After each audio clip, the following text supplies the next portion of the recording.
Pour commencer, je vais demander à Grégory et à Thierry de nous donner un peu chacun leur éclairage. Alors Grégory, qui est un des associés d'Oliver Wyman, a une vision et va nous donner un éclairage particulier sur justement comment les banques classiques de tout ce qu'on a vu aujourd'hui, la microfinance, l'investissement socialement responsable, est-ce que ça c'est un sujet de préoccupation pour les banques les plus classiques qui sont souvent des clients d'Oliver Wyman et que Grégory et ses équipes conseillent? Est-ce que la responsabilité sociale c'est un sujet pour une banque ou est-ce que c'est de la communication? Et ensuite Thierry, qui a une vue particulière depuis Finance Watch, nous donnera une perspective là aussi plus réaliste de marché, j'ai envie de dire, sur comment la finance en général s'oriente ou ne s'oriente pas vers cette économie positive. Grégory, peut-être, tu veux commencer à nous Merci, dire quelques bonjour. mots. La réponse est un peu dans la, dans la question, compte tenu de l'image des banques ces temps-ci. Mais je pense que c'est une question intéressante parce qu'il faut voir un peu comment certaines des choses qu'on vient d'entendre aujourd'hui peuvent être reliées par les grands acteurs financiers, les banques entre autres, et voir si, en changeant d'échelle, on garde les bonnes idées ou si elles sont dénaturées. Je pense qu'il faut faire aussi la distinction entre ce qui se passe dans des marchés mûrs, comme la France ou d'autres pays européens, et ce qui se passe aussi dans les pays émergents, parce que là on est vraiment sur des logiques extrêmement différentes. Pour répondre à la question, je pense qu'il y a une première chose à dire, c'est que le débat pour les banques, c'était quelle est notre responsabilité. Je pense que c'est ça l'idée, et la première responsabilité, c'était de répondre à l'urgence. Donc il y a eu quand même un certain nombre d'essais en cours, de changements en cours dans les banques, qui sont plus des réponses aux risques immédiats, qui sont des réponses aussi à ce qu'exigent d'eux la réglementation. On en parlera, je suis sûr, tout à l'heure. Hein, les réponses sont diverses, diversement poussées, mais c'est quand même ce qui occupe beaucoup les banques ces temps-ci. En deux, trois mots, c'est évidemment répondre aux problématiques de liquidité qui ont créé le gros du risque ces derniers temps. C'est répondre également à des éléments de risque structurels en séparant leurs activités de marché des activités de banque de détail, c'est revoir les politiques de rémunération, c'est revoir aussi certains produits qui étaient à l'origine de beaucoup de risques. Tout ça de leur plein gré, mais surtout aussi très poussé par les régulateurs. Et là, j'interromps 2 secondes. On va tout de suite. Là, je voudrais votre perspective à tous les deux là-dessus. On parle finalement de choses très décorrélées de la réalité de chacun de nous, les risques financiers, la liquidité, etc. Est-ce que les préoccupations des banques aujourd'hui sont restent et sont de financer l'économie réelle, sont de financer des projets d'individus, ou est-ce que c'est des préoccupations, est-ce que la crise a fait que leurs préoccupations deviennent et se concentrent essentiellement sur la gestion des risques? Et j'aimerais après la vision de Thierry, à la fois sur les banques et plus largement sur le secteur financier, et sur comment on voit le secteur financier aujourd'hui. Quelle est l'intérêt que ce secteur financier porte au financement de l'économie réelle ou de l'économie positive et des projets qui ont un impact pour les hommes par rapport à l'intérêt qu'elle porte à son propre intérêt, à savoir créer de l'argent pour créer de l'argent. Oui, donc on y arrive, mais je pense qu'il fallait souligner l'impact important de répondre aux urgences. Deuxièmement, répondre aussi au fait que le métier des bases des banques, c'est la transformation de l'épargne en investissement, et donc ça existe depuis assez longtemps. Je pense que ce qui a été fait dans pas mal de banques, c'est de se reposer la question de leur responsabilité sociale, et ça a mené à plusieurs questionnements.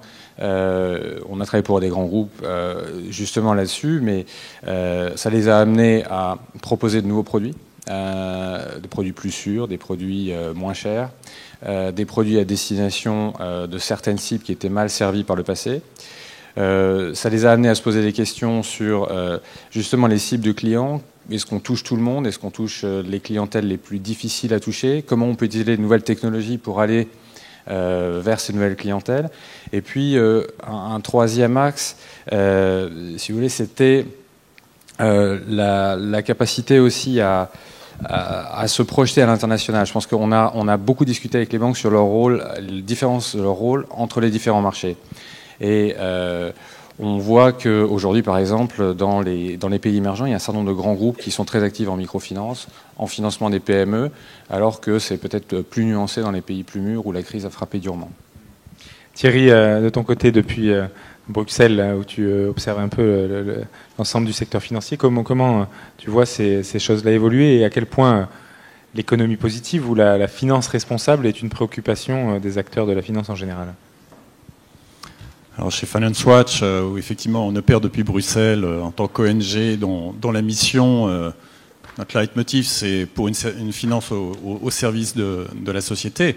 Et notre façon d'opérer, c'est de parler avec les responsables, les élus, pour que effectivement la finance prenne en compte les intérêts de la société et donc d'influer sur la réglementation financière pour que ça soit le cas.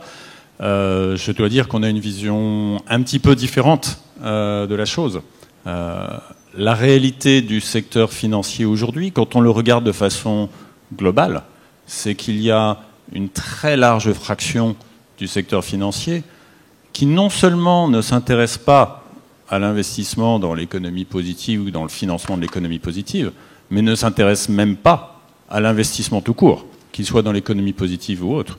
Je ne dis pas que c'est le cas de tout le secteur financier, il y a beaucoup de nuances à apporter, mais il y a quand même un détournement des ressources financières vers une activité de pari et non pas une activité d'investissement qui est absolument phénoménale. Et je vais en donner 3 exemples dans une seconde. Mais avant de donner les exemples, ce qui est très important, c'est d'enfoncer une porte ouverte, pardonnez-moi, et de redéfinir une fois de plus la différence entre investir et parier.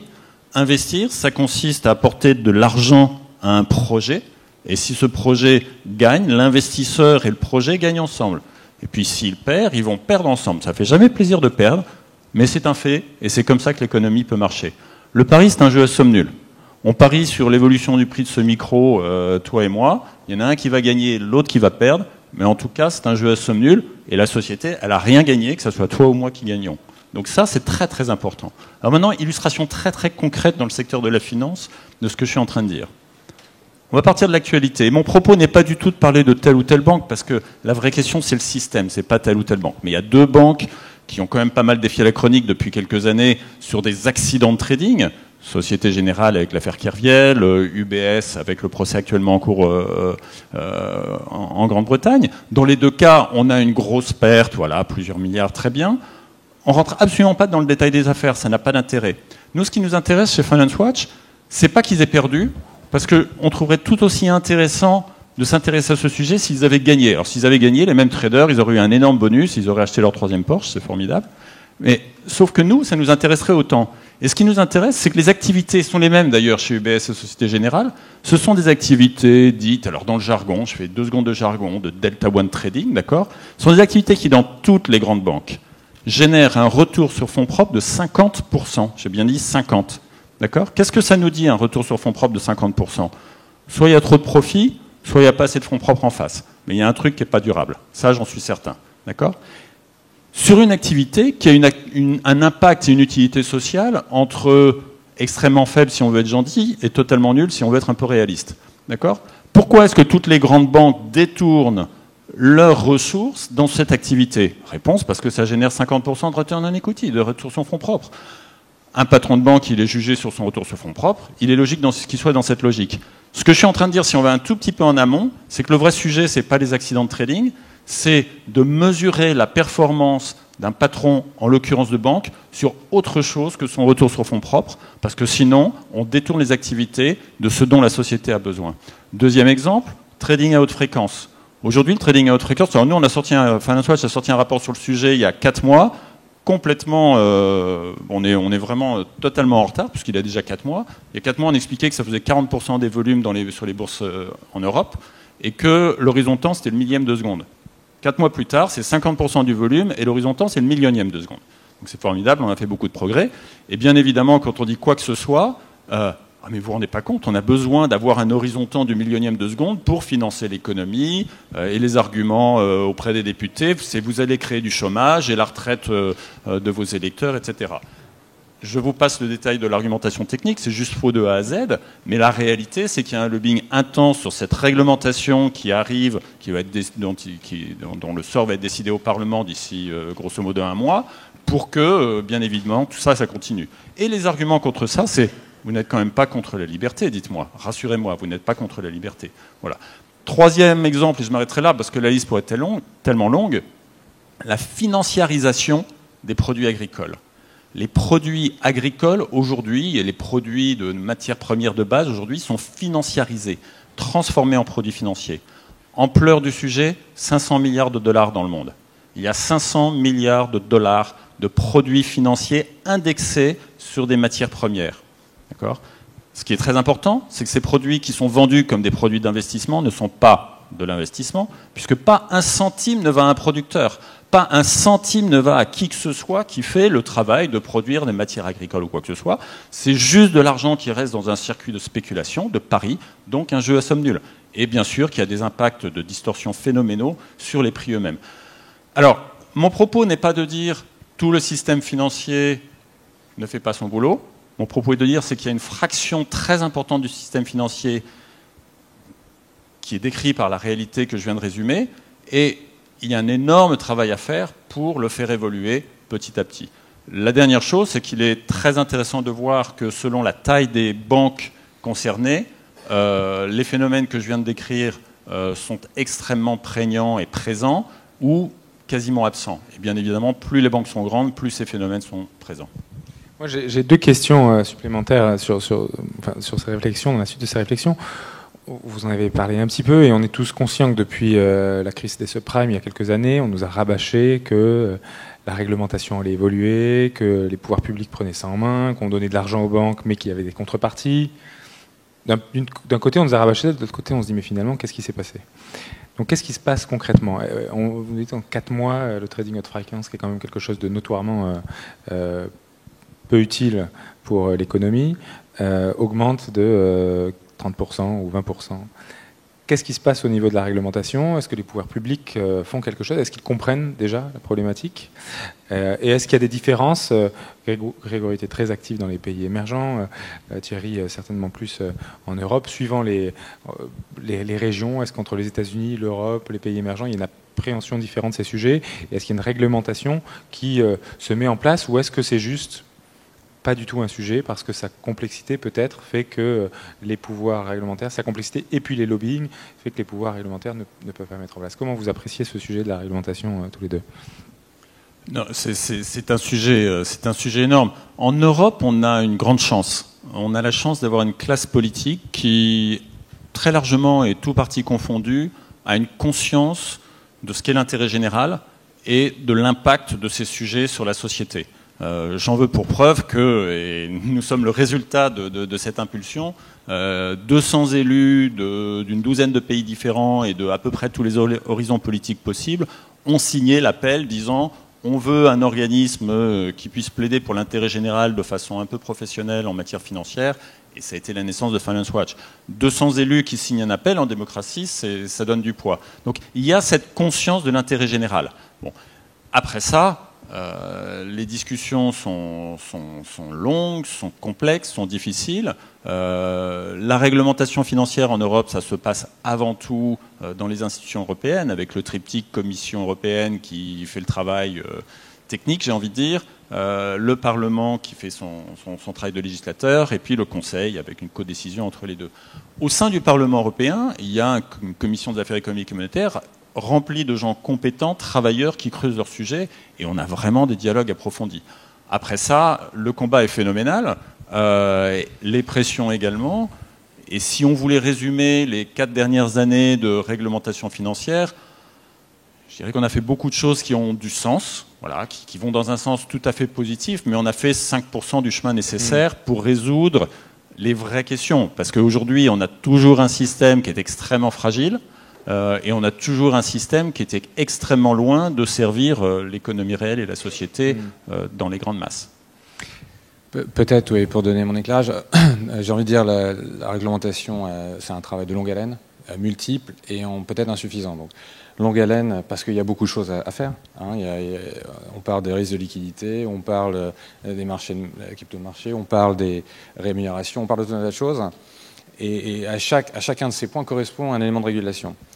Deuxièmement, c'est multiple parce que on parle de marchés très différents, avec des arbitrages entre les marchés. Je pense que vous travaillez beaucoup sur le shadow banking, et donc il y a absolument. Voilà, donc il y a quand même beaucoup de choses, beaucoup de pièces qui bougent.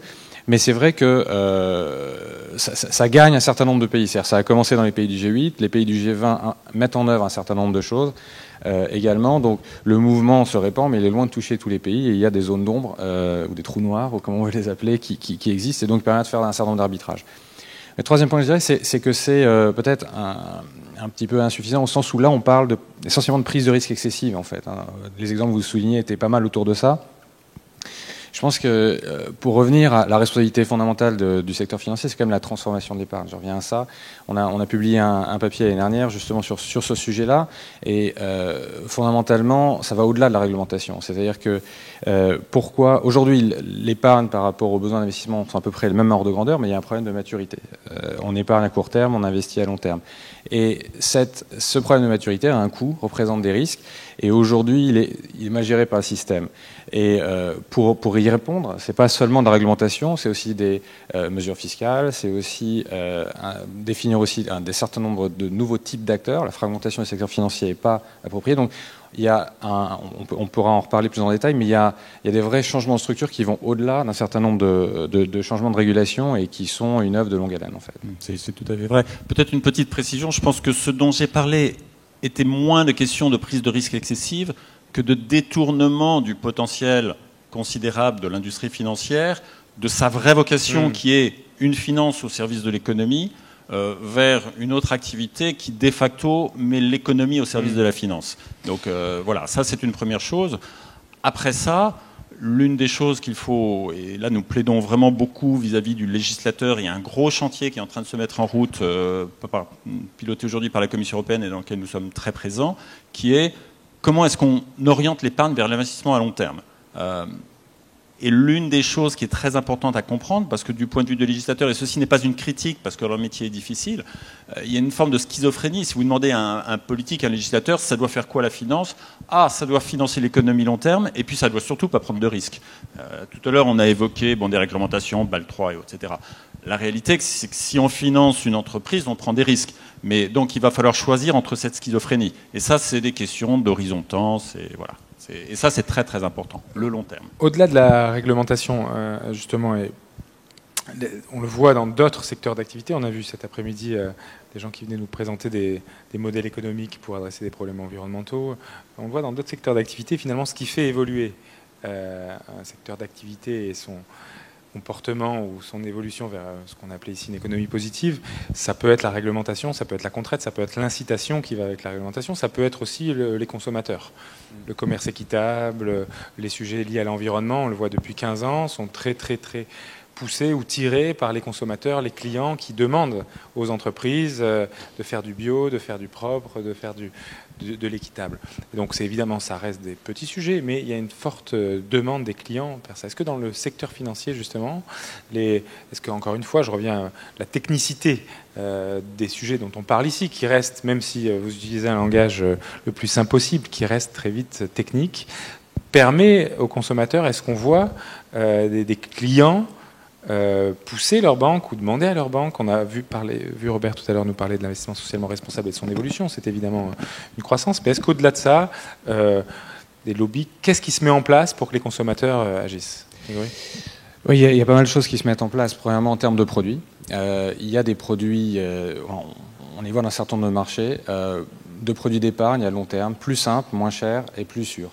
Ils ne sont pas partout, mais c'est quelque chose qui nous paraît très important, à la fois pour les particuliers, mais aussi à travers les solutions de cash management pour les entreprises. Donc ça, c'est un premier point. Deuxièmement, c'est les incitations fiscales. Il y a dans un certain nombre de pays des incitations fiscales, par exemple, plus pour investir dans l'immobilier, qui n'est pas le meilleur moyen d'allouer du capital pour servir, disons, les besoins des entreprises. Et ça, nous, on prêche une taxation plus neutre qui laisse un incentive assez fort pour épargner sur le long terme. Donc ça, c'est... Je pense que Jacques Attali en parlait ce matin, les incentives, les incitations sont très importantes. Troisièmement, on voit aussi peut-être une réorganisation du type d'acteurs financiers. On a aujourd'hui un modèle de banque universelle qui mélange les activités de marché, de banque d'État, etc. On voit, nous, une spécialisation se mettre en place à moyen terme autour d'acteurs qui seront plus simples, plus spécialisés sur la mobilisation d'épargne à long terme, la transformation en investissement. Et avec une sous-spécialisation, des gens qui vont aller, comme vous le disiez, vers ensuite une utilisation plus risquée que d'autres. Mais l'objectif, ça sera que ça soit très clair. Et pour que ça soit très clair, la quatrième chose qu'on voit, c'est l'émergence, on va dire, d'intermédiaires d'information, des gens qui en utilisant les nouvelles technologies, Internet, enfin des gens qui seront capables de renseigner le consommateur de manière plus efficace et moins opaque qu'aujourd'hui. Il y a clairement un besoin, et ça émerge en Angleterre, aux États-Unis, en disant voilà, le profil de risque, le profil de maturité de telle institution financière et celui-ci, et les produits d'épargne représentés ont telle conséquence pour vous, alors que d'autres institutions financières auront un autre profil. Mais au moins, ça sera beaucoup plus clair. Thierry ? La question des consommateurs, elle est juste fondamentale. Ne pas oublier, pardonnez-moi l'évidence, mais on l'oublie souvent, je crois, qu'en bout de chaîne, 100% de l'épargne mondiale appartient à des particuliers. On parle toujours des grandes institutions, mais au bout de chaîne, il y a des personnes. Pour nous, les consommateurs et les investisseurs en finance, voilà, c'est une large partie en tout cas, c'est fondamental. Nous travaillons de façon très très proche avec les associations de consommateurs. Nous avons de très grandes associations de consommateurs parmi nos membres, notamment le Bureau européen de l'Union des consommateurs qui fédère toutes les associations de consommateurs d'Europe, qui est par définition le représentant. La directrice générale du Bureau européen de l'Union des consommateurs est vice-présidente de Finance Watch. Ça vous dit si on travaille ensemble. Mais au-delà de ces liens institutionnels, nous, notre travail, c'est justement de leur fournir de l'argumentation, et eux nous fournissent de l'argumentation, ils nous font comprendre ce qu'est un consommateur. On ne prétend pas savoir tout, loin de là. On essaie d'avoir notre pierre sur le côté financier, puis on travaille ensemble. Alors, on travaille sur quoi ? Réglementation qui arrive au Parlement européen. Alors, dans l'horrible jargon bruxellois, ça s'appelle PRIPS. Vous oubliez cet horrible nom aussi vite. Ça concerne 9 000 milliards d'épargne. 9 000 milliards d'euros d'épargne en Europe. Ah, tout d'un coup, cet horrible nom, 9 000 milliards, ça mérite qu'on regarde de près. Et ces 9 000 milliards, c'est quoi ? C'est tous les produits d'investissement dits packagés pour le grand public. D'accord ? Et alors, il y a toute une réglementation, comment on protège ou comment on ne protège pas. C'est technique, je peux rentrer dedans. Il y a des choses intéressantes qui sont proposées. Il y a aussi des biais énormes. On parlait de l'investissement et du risque. Par exemple, dans la proposition de la Commission européenne aujourd'hui, on dit qu'on va donner à tous les investisseurs particuliers, monsieur et madame tout le monde, qui ont 1 000 euros d'épargne à mettre dans une SICAV un petit peu structurée, que sais-je, d'accord, la volatilité de ce produit. On se dit, c'est une bonne idée, ils vont voir le risque. Sauf que la volatilité, ça consiste à regarder tous les jours, je simplifie à l'extrême, si ça a baissé ou pas baissé. Ah, tous les jours, tiens, on veut faire de l'investissement à long terme et on va faire peur aux gens en leur disant oh, la bourse a baissé aujourd'hui, c'est très risqué votre truc. Voilà. C'est typiquement la mesure qui semble frapper au coin du bon sens, on se dit c'est pas forcément idiot, et qui va avoir des effets pervers énormes. Donc voilà, notre travail, c'est avec les consommateurs, de rester dans la logique de protection des consommateurs. Oui, bien sûr qu'il faut protéger les consommateurs et les investisseurs particuliers, c'est une évidence, mais tout en leur donnant les moyens d'orienter leur épargne vers quelque chose qui a un sens pour la société.